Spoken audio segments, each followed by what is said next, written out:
Magandang araw po sa inyong lahat, mga ka-confess. Kumusta ang inyong mga puso? Alam nyo, sa mundo ng pag-ibig, marami tayong nakikilalang tao na tila itinakda para sa atin. Ngunit sa huli, ay pansamantala lang pala. Minsan, ang pinakamasakit na bahagi ay hindi ang paghihiwalay, kundi ang kawalan ng kasiguraduhan sa simula pa lang. Maraming tao ang nakakulong sa tinatawag nating situationship, isang ugnayang puno ng lambingan pero walang malinaw na pangalan. Dito natin nararamdaman ang saya ng may kasama, pero kasabay nito ang takot na baka isang araw ay iwan tayo dahil wala naman tayong pinanghahawakang pangako. Sa kwentong ibabahagi ko ngayong araw, sabay-sabay nating damhin ang pait at tamis ng isang relasyong walang label. Paalala lang po, ang lahat ng kwentong maririnig ninyo ay pawang katang-isip lamang at ginawa para magbigay aliw at aral. Anumang pagkakatulad sa tunay na tao o pangyayari ay hindi sinasadya. Simulan na natin ang kwento. Dear Ate J, itago mo na lamang ako sa pangalang Sari. Nagsimula ang lahat sa isang maliit na coffee shop sa gitna ng mataong kalsada ng Vigan, Ilocos Sur. Katatapos lang ng isang mabigat na seminar at kailangan ko ng kape para mahimasmasan. Doon ko unang nakita si Vince, isang arkitekto na tila laging abala sa kanyang mga sketchpad. Sa hindi inaasahang pagkakataon, natapon ang aking kape sa kanyang mesa at sa halip na magalit, binigyan niya ako ng isang napakatamis na ngiti. Ang kanyang mga mata ay tila nangungusap at sa sandaling iyon, naramdaman ko ang isang kuryenteng hindi ko maipaliwanag. Iyon ang simula ng aming madalas na pag-uusap sa gabi. Dahil pareho kaming mahilig sa sining, naging madali ang aming koneksyon at madalas kaming mamasyal sa Calle Crisologo tuwing gabi. Kasama namin ang kanyang matalik na kaibigang si Ulysses at ang pinsan kong si Trina na laging nanunukso sa amin tuwing magkatabi kami sa paglalakad. Ramdam ko ang pag-aalaga ni Vince. Palagi siyang handang makinig sa aking mga hinaing tungkol sa trabaho at buhay. Sa bawat tawa at kwentuhan, unti-unting nahuhulog ang loob ko sa kanya. Bagamat wala pa kaming formal na usapan tungkol sa aming nararamdaman. Ang bawat sandali ay puno ng saya at kakaibang init sa dibdib. Isang gabi, habang nakatambay kami sa baybayin ng San Juan, La Union, kasama ang iba pa naming kaibigan na sina Silas at Valerie, hinawakan ni Vince ang aking kamay. Hindi niya ito binitawan hanggang sa matapos ang gabi. At doon ay naramdaman ko ang tila isang deklarasyon ng pag-ibig kahit walang salitang namumutawi. Ang init ng kanyang palad ay nagbigay sa akin ng seguridad na akala ko ay pang matagalan na. Si Silas at Valerie ay panayang hiyaw sa amin. Tinatawag kaming bagong magkasintahan. Ngunit napansin kong ngumiti lang si Vince nang hindi sumasagot. Doon nagsimulang mabuo ang maliliit na katanungan sa aking isipan. Sa mga sumunod na linggo, naging mas malalim ang aming ugnayan at tila ba kami na talaga sa paningin ng iba. Madalas kaming kumain sa labas, manood ng sine, at maging ang pagpapakilala sa ilang miyembro ng pamilya ay naganap na rin sa mga pagtitipon. Ipinakilala niya ako kay Tito Teodoro, ang kanyang amang mahilig sa musika, na agad naman akong nagustuhan dahil sa aking pagiging masayahin. Pakiramdam ko ay bahagi na ako ng kanyang mundo at wala na akong mahihiling pa kundi ang manatili sa ganitong sitwasyon. Ang bawat yakap at halik sa noo ay tila sapat na patunay. Ngunit sa kabila ng lahat ng matatamis na sandali, may isang bagay na laging kulang. Ang pag-amin kung ano ba talaga kami sa isa't isa. Tuwing susubukan kong itanong kung saan ba patungo ang aming ugnayan, laging nag-iiba ang paksa ni Vince o kaya naman ay dinadaan niya sa biro. Sinasabi niya na, masaya naman tayo, bakit kailangan pa ng label? Ang mga salitang iyon ay tila isang malamig na tubig na ibinuhos sa aking nag-aapoy na damdamin. Natatakot ako na baka masyado na akong umaasa sa isang bagay na wala namang matibay na pundasyon o kasiguraduhan.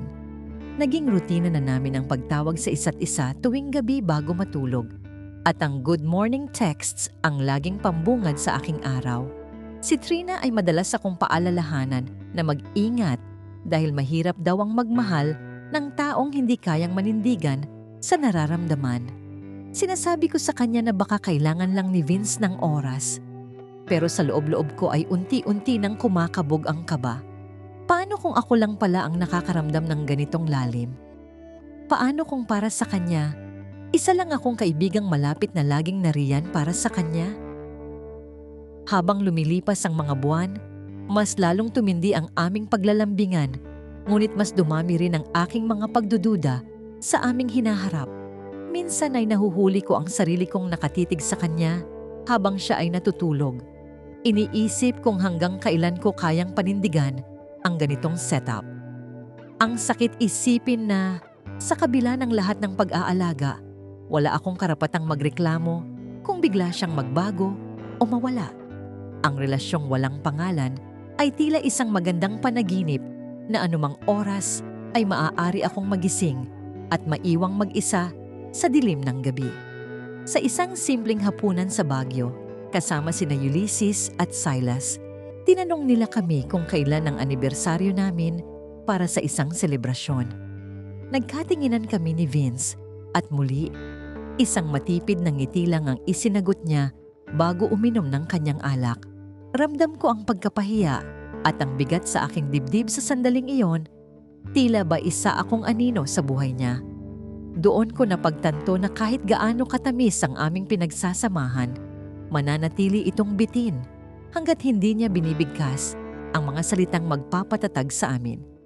Ang kabanatang ito ay puno ng tamis, ngunit may halong pait.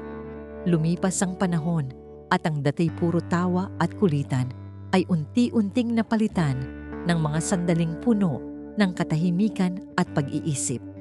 Napapansin ko na tuwing may ibang babaeng tumitingin kay Vince, nakakaramdam ako ng matinding selos, ngunit kailangan ko itong itago at lunukin. Sino ba naman ako para magselos? Wala naman kaming label, wala akong katibayan na ako lang ang espesyal sa kanyang buhay sa bawat sandali.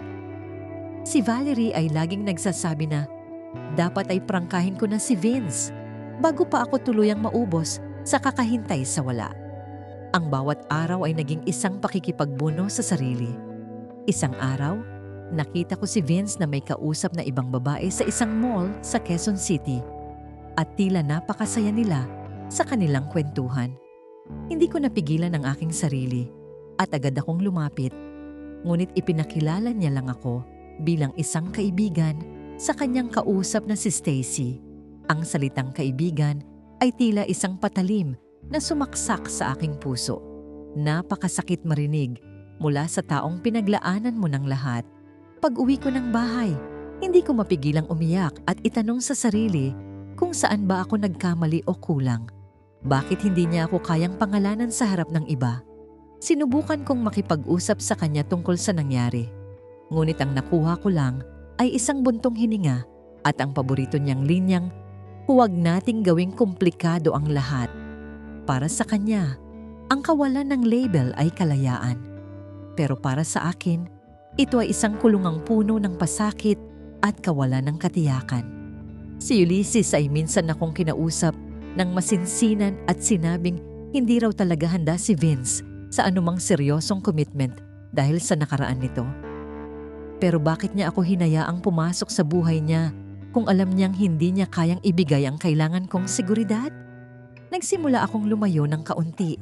Hindi na ako agad sumasagot sa kanyang mga text at tawag. Sinusubukan kong sanayin ang sarili kong wala siya. Ngunit sa tuwing gagawin ko iyon, bigla siyang susulpot sa aming bahay, dala ang aking mga paboritong pagkain at isang mahigpit na yakap. Ang kanyang mga galaw ay tila nagsasabing mahal niya ako.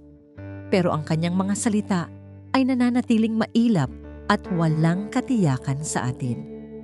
Ang ganitong laro ay nakakapagod. Tila ako ay isang asong sunod-sunuran sa bawat hudyat niya sa gitna ng ulan. Napakahirap talagang magmahal sa isang madilim na eskinita. Dahil sa sobrang stress, nagpasya akong magbakasyon muna sa Boracay kasama si Trina upang makahinga at makapag-isip ng maayos tungkol sa aming sitwasyon ni Vince. Doon ko nakilala si Tobias, isang travel blogger na nagpakita sa akin ng atensyong matagal ko nang hindi nararamdaman mula sa isang lalaki. Si Tobias ay diretso at tapat. Hindi takot ipakita ang kanyang nararamdaman kahit sa maikling panahon pa lang kaming magkakilala doon. Bagamat hindi ko pa kayang buksan ang aking puso para sa iba, naging eye-opener ito sa akin na may mga taong kayang magbigay ng linaw. Nang malaman ni Vince na may nakikilala akong bago sa Boracay, bigla siyang nagpadala ng sunod-sunod na mensahe na tila nagagalit at nagseselos sa aking mga post. Dito ako naguluhan. Bakit siya magagalit kung wala naman kaming label at malaya kaming gawin ang gusto namin bilang magkaibigan lang daw? Tinanong ko siya ng diretso sa telepono, "Vince, ano ba talaga tayo?" Ang katahimikan sa kabilang linya ay sapat na sagot para durugin ang natitira kong pag-asa sa aming dalawa. Ang bawat segundo ng katahimikang iyon ay tila isang taon ng paghihintay na walang bunga sa dulo.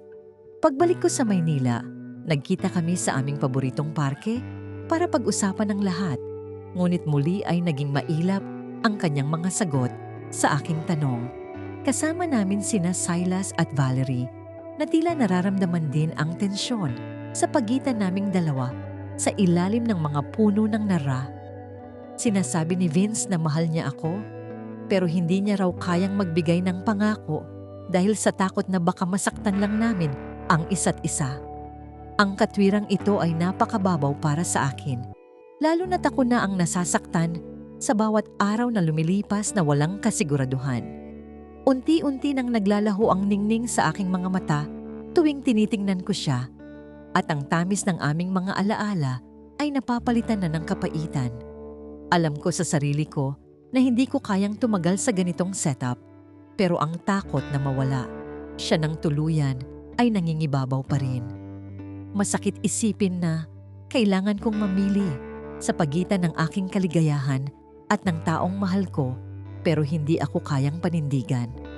Ang kabanatang ito ay nagtapos sa isang malamig na gabi kung saan magkatabi kaming nakaupo, ngunit tila may libo-libong kilometro ang layo sa isa't isa. Dumating ang araw na kailangan ko nang gumawa ng pinal na desisyon para sa aking sariling kapayapaan at dignidad bilang isang babaeng nagmamahal ng tapat. Nagkaroon ng isang malaking party sa bahay ni Silas, at doon ay muling nagtagpo ang aming mga landas ni Vince pagkatapos ng ilang linggong hindi pagkikita. Nakita ko siyang masaya, nakikipagtawanan kay Stacy at sa iba pang mga kaibigan namin habang ako ay nakatayo lang sa isang sulok. Ramdam ko na wala na akong lugar sa kanyang mundo, at ang pagiging kaibigan ay isa na lang pormalidad na dapat ko nang tapusin. Nilapitan ko siya at hiniling na mag-usap kami nang kaming dalawa lang sa labas ng bahay, malayo sa ingay ng musika at tawanan ng mga tao. Sinabi ko sa kanya ang lahat ng aking nararamdaman, ang sakit, ang pagdududa, at ang pagod sa paghihintay sa isang label na hinding-hindi niya yata kayang ibigay. Sa pagkakataong ito, hindi ko na hinayaan na makapagsalita siya ng kanyang mga karaniwang palusot o pag-iwas sa aming tunay na sitwasyon. Ipinakita ko sa kanya ang aking mga luha, hindi para kaawaan, kundi para makita niya ang pinsalang na idulot ng kanyang kawalan ng desisyon. Tiningnan niya ako ng matagal, at sa unang pagkakataon, nakita ko ang lungkot at pagsisisi sa kanyang mga mata. Pero nanatili siyang tikom ang bibig tungkol sa label. Sinabi ko sa kanya na mahal ko siya, pero mas mahal ko ang aking sarili at hindi ko deserve na maging isang option lang sa buhay ng iba. Sa bawat salitang binitawan ko, tila gumaan ang aking dibdib, bagamat ang puso ko ay unti-unting nadudurog sa sakit ng pamamaalam. Ito na ang huling pagkakataon. Nahahayaan ko ang sarili kong mabulag sa isang pag-ibig na walang pangalan. Pagkatapos ng aming usapan, tumalikod na ako at nagsimulang maglakad palayo. Hindi na lumingon pa, kahit tinatawag niya ang aking pangalan sa gitna ng dilim. Si Trina ay naghihintay sa akin sa sasakyan, at nang makita niya ako, ay agad niya akong niyakap ng mahigpit habang humahagulgol ako sa kanyang balikat. Alam ko na ito na ang simula ng aking paghilom, ang pagpili sa sarili kaysa sa isang relasyong walang patutunguhan at puno ng pait. Hindi madali ang mag-let go, pero ito ang tanging paraan para mahanap ko ang tunay na kaligayahan. Lumipas ang mga buwan at naging abala ako sa aking trabaho at sa mga bagong hobby na nakatulong sa akin upang makalimot sa sakit ng nakaraan. Nabalitaan ko mula kay Valerie na madalas daw magtanong si Vince tungkol sa akin, pero pinakiusapan ko ang aking mga kaibigan na huwag nang maghatid ng balita. Minsan ay nakakatanggap pa rin ako ng mga mensahe mula sa kanya, ngunit hindi ko na ito binubuksan o sinasagot para sa aking ikabubuti. Ang distansya ay naging sandata ko upang protektahan ang aking puso mula sa muling pagkawasak at maling pag-asa. Isang hapon, habang naglalakad ako sa baybayin ng dagat sa La Union, nakita ko si Tobias na muling kumukuha ng mga litrato ng magandang paglubog ng araw. Nilapitan niya ako at ngumiti ng tapat, isang ngiting walang halong pag-aalinlangan o pagtatago ng nararamdaman sa harap ng maraming tao sa paligid. Doon ko napagtanto na ang pag-ibig ay hindi dapat maging isang palaisipan o isang laro ng taguan sa pagitan ng dalawang tao.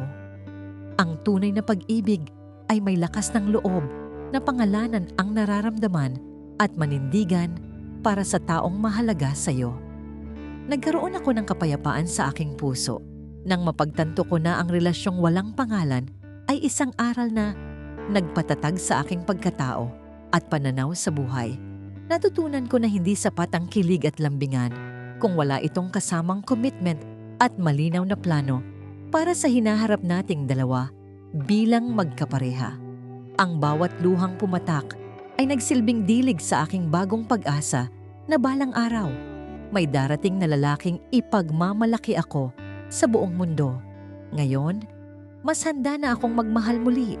Ngunit sa pagkakataong ito, hihilingin ko na ang laging may label. Sa huli, ang pinakamahirap na relasyon ay hindi yung puno ng away, kundi yung walang pangalan. Dahil wala kang kasiguraduhan kung saan ka tunay na lulugar sa puso niya. Salamat sa karanasang ito dahil natututunan kong ang sarili ko ang pinakaimportanteng tao na dapat kong unahin at pahalagahan sa lahat ng oras at pagkakataon. Malaya na ako sa takot at malaya na ako sa pagdududa. Handa nang salubungin ang bagong umaga na may ngiti at positibong pananaw. Ang kwento ng aking nakaraan ay mananatiling isang mahalagang pahina sa aklat ng aking buhay. At yan ang kwento ni Sari, isang lihim na minsan ay mahirap itago, pero sa huli ay nagbigay ng aral at katotohanan sa kanyang puso. Mga ka-confess, dito na nagtatapos ang ating kwento. Maraming salamat sa inyong pakikinig at pagsama sa amin mula simula hanggang dulo.